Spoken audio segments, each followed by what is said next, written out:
Olá, meus amores, tudo bem com vocês? Estamos aqui para mais uma aula de ciências, isso mesmo, com tia Marília, tá certo? Então, vamos começar a nossa aula de hoje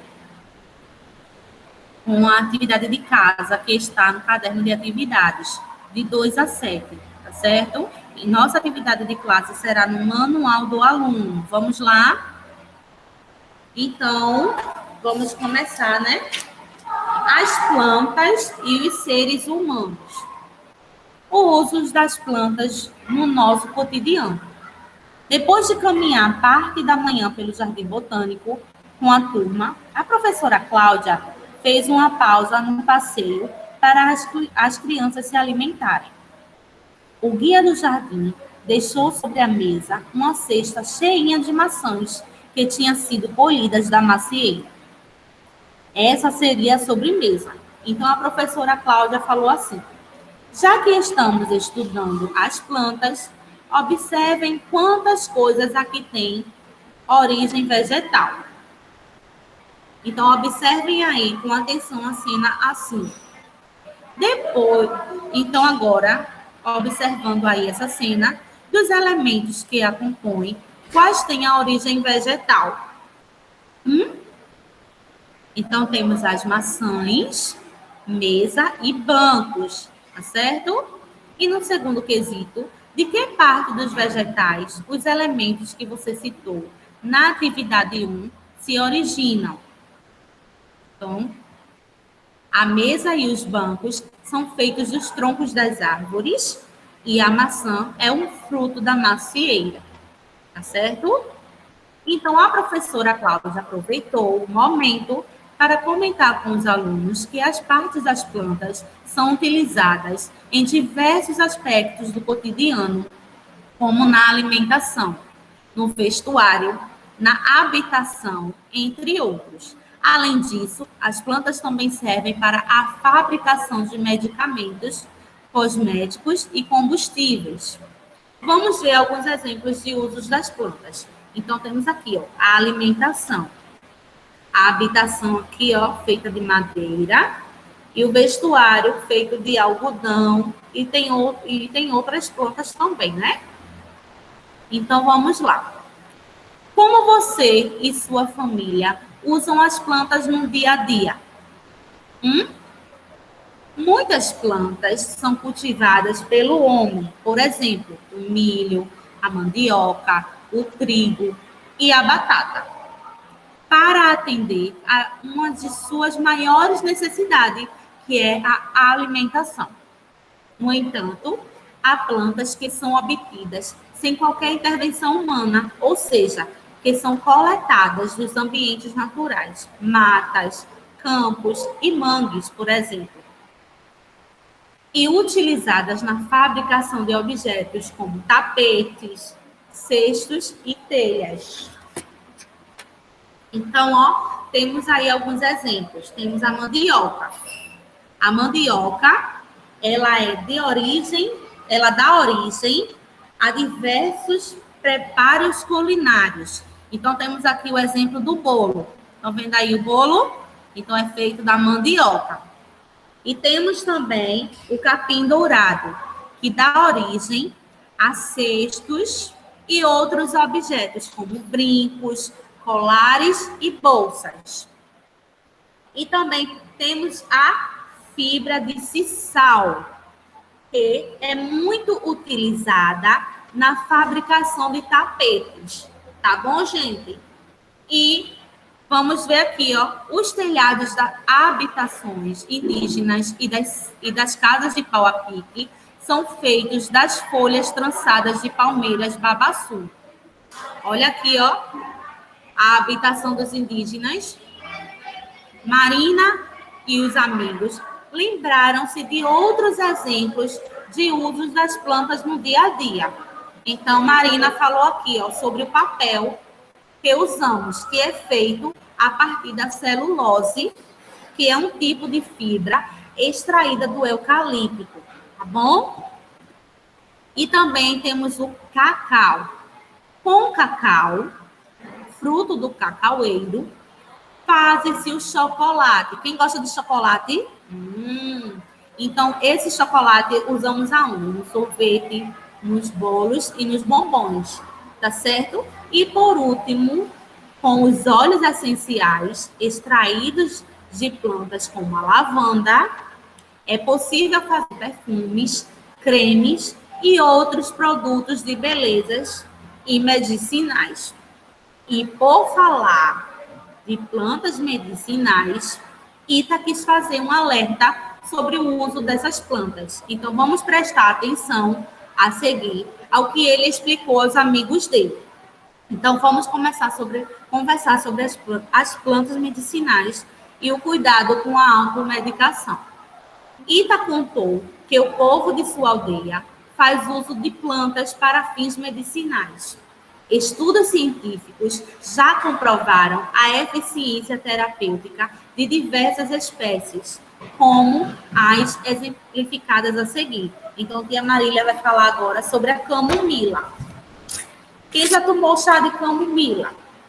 Então, o chá de camomila, ele é bom para ansiedade e insônia, mas também, não só a camomila, mas também temos plantas similares, como a melissa e a erva cidreira. E também temos o quebra-pedra, que esse chá, o uso dele é para o cálculo renal e a infecção urinária. E temos também plantas similares à quebra-pedra, que é a cavalinha, a carqueja e a barba de milho. E temos também o boldo, que serve para problemas digestivos e azia, como a alcachofra também é uma planta similar, a erva doce e a espinheira santa. E é muito importante lembrar que, embora algumas ervas ajudem a curar os sintomas de uma doença, a automedicação pode ser perigosa, tá certo? Então, por isso, quando estiver doente, procure sempre um médico antes de tomar qualquer remédio, mesmo aqueles à base de plantas, tá certo? Então, você ou alguém que você conhece costuma se automedicar? Então, é uma resposta pessoal, tá certo, meus amores? Então, vamos ao segundo quesito. Qual é a razão para evitar a automedicação?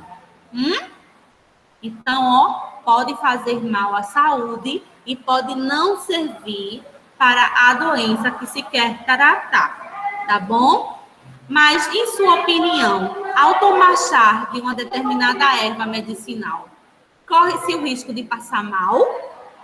Por quê? A tia Marília respondeu a opinião dela e você vai responder a sua, tá certo? Então, a tia Marília colocou que sim, por conta de reações adversas que esses chás podem causar, tá bom?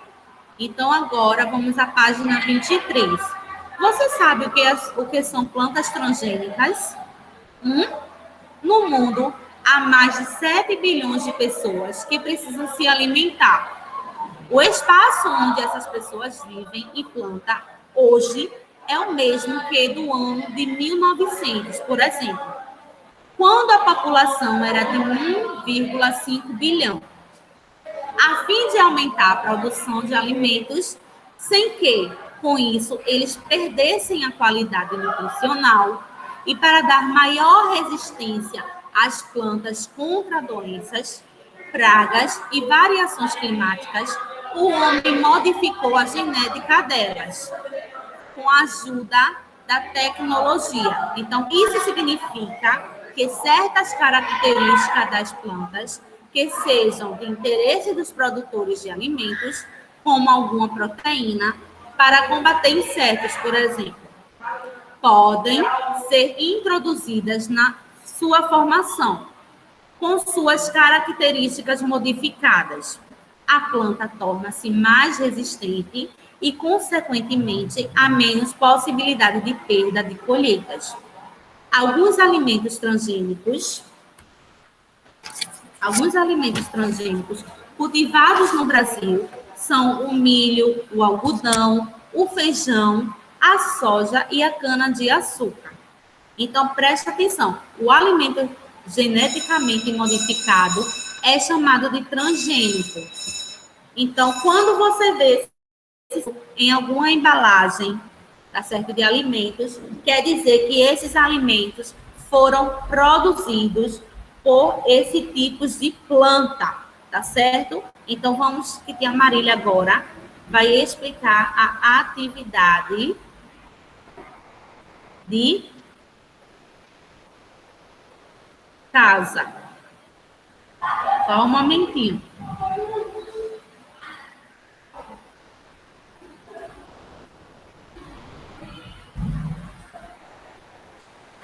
Então, agora, vamos lá. Tem a Marília aqui. Então,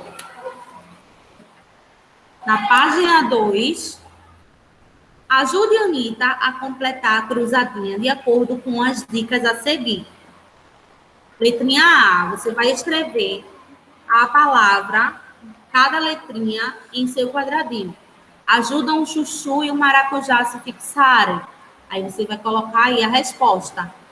Adaptação para evitar perda de água nas plantas e que pode furar nosso dedo. Aí você vai colocar. Letrinha C. Você vai colocar aqui na letrinha C. Planta que se adapta a ambientes quentes e sem chuvas. E na letrinha D aqui, você vai colocar planta que usa outra como suporte, com flor muito bonita. Aí você vai escrever aqui na letrinha D. Letrinha E, planta de ambiente frio, onde cai neve. Aí você vai colocar aqui o nome dela, tá bom? Segundo quesito, pinte de azul os ambientes aquáticos e de verde os ambientes terrestres em que as plantas se desenvolvem. Tá certo? Terceiro quesito, a página 3. No Jardim Botânico, Marina observou 2 ambientes naturais, terrestres e aquáticos. Faça um desenho dos seres vivos que ela pode ter visto em cada um deles. Então, você vai desenhar aqui, ó, fazer um desenho de um ser vivo em cada uma deles, tá? Em cada um deles, no ambiente terrestre e no ambiente aquático. Quarto quesito. A professora Cláudia tirou uma linda foto no Jardim Botânico de plantas nos ambientes terrestres e aquáticos. Veja abaixo. Quais são as adaptações observadas nas plantas para viverem em cada um desses ambientes? Então, você vai responder aí com suas palavras, tá bom? Página 4. Marina observou diferentes tipos de plantas e notou características comuns entre elas. Nas imagens abaixo, identifique apenas as plantas aquáticas, marcando-as com um X. Então, você vai ver aí a planta que é aquática e vai marcar o X, tá certo? E vai responder. Você conhece outras plantas aquáticas e terrestres além dessas? Em caso, se você disser que sim, você pode citar ela aí embaixo, tá bom? Página 5. Como as plantas se alimentam? Emília e sua turma levaram o desenho abaixo como tarefa de casa. Complete-o com os nomes das substâncias que participam da fotossíntese. Depois pinte o desenho, tá certo? E deixe bem colorido.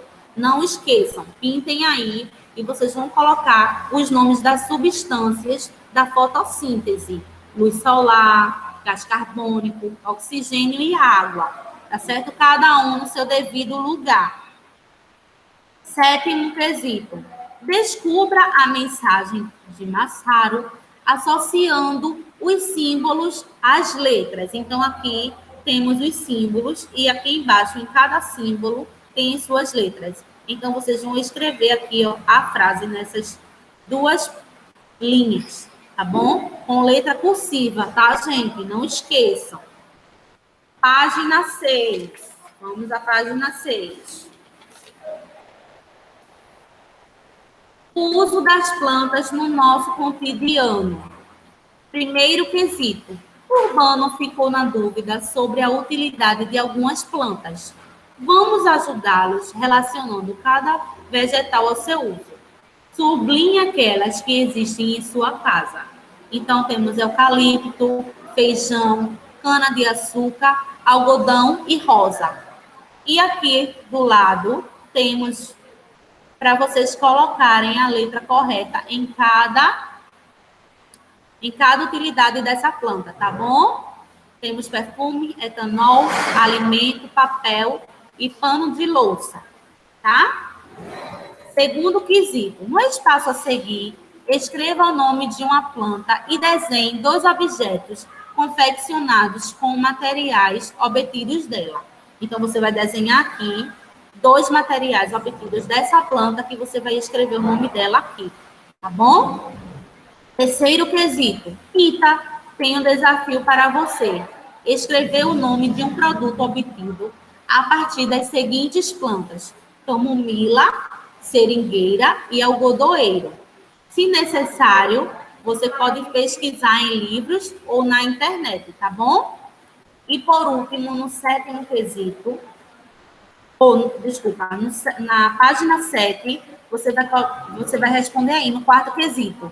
Coloque a letra C para as plantas cultivadas e N para aquelas que são coletadas de ambientes naturais. Então, temos babaçu, soja, milho e pequi. Tá certo? Então, você vai colocar C para plantas cultivadas e N para aquelas que são coletadas de ambientes naturais. Quinto quesito. Ita estava com dores no estômago e tomou chá de erva doce. Plantas usadas para curas são chamadas de... Então, você vai olhar aqui a lacuna e vai completar corretamente aqui. É artificial, são chamadas de plantas artificiais, plantas medicinais, plantas aquáticas ou plantas terrestres. E no sexto quesito, no jardim de casa, Urbano reparou que algumas plantas estavam como a da imagem ao lado. Observe com atenção e escreva o que faltou para as plantas se desenvolverem. Então, você vai responder aí com suas palavras. Sétimo quesito. Anita, com cuidado, molhou os vasinhos que decoram sua casa. Por que é importante regar as plantas? Então, você também vai responder aí o porquê, a importância de regar as plantinhas. Tá bom? Oitavo e último quesito. A imagem abaixo mostra um cuidado necessário para o crescimento das plantas. Que cuidado é esse? E por que ele é importante? Então, você vai responder aí também junto com o seu responsável. Tá certo? Então, é isso, gente. Bom final de semana. Beijo para todo mundo e até a próxima aula, tá? Tchau, meus amores.